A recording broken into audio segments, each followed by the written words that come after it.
Hi friends, మన కాకినాడలో నిలిపిన కొన్ని గణపతులు చూద్దాం రండి. నేనైతే ఈరోజు విజిట్ చేశానండి. ఫస్ట్ వన్ వచ్చేసి రైతు గణపతి. ఇది మన జగన్నాథపురం చంద్రిక థియేటర్ దగ్గరలో హెచ్పి పెట్రోల్ బంక్ వెనకాల ఉందండి. చాలా బాగుంది. నెక్స్ట్ వన్ వచ్చేసి గోల్డ్ మార్కెట్ సెంటర్లో పులవర్తి వారి వీధిలో భారీ వినాయకుడిని పెట్టారు. గాజులతో పెట్టారండి. రెండు కళ్ళు సరిపోలేదు, రకరకాల కలర్స్లో గాజులతో పెట్టారు. చాలా బాగుందండి. నేనైతే ఫస్ట్ టైం చూశాను. చాలా నిండుగా చాలా బాగుంది విగ్రహం.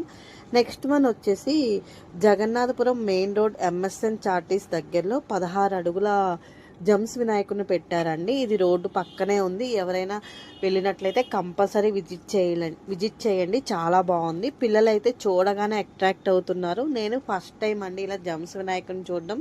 విగ్రహం కూడా చాలా పెద్దగా ఉందండి. చాలా కలర్ఫుల్గా చాలా బాగుంది. ఫస్ట్ టైం ఇలా జమ్స్ వినాయకుడిని నేను కాకినాడలో చూశాను. నెక్స్ట్ వన్ వచ్చేసి గణపతిని పెద్ద మార్కెట్లో 18 అడుగుల వేరుశనక్కాయలతో తయారు చేశారండి. ఇది కూడా చాలా బాగుంది. మీరు వెళ్ళినట్లయితే కంపల్సరీ దర్శనం చేసుకోండి. Thank you.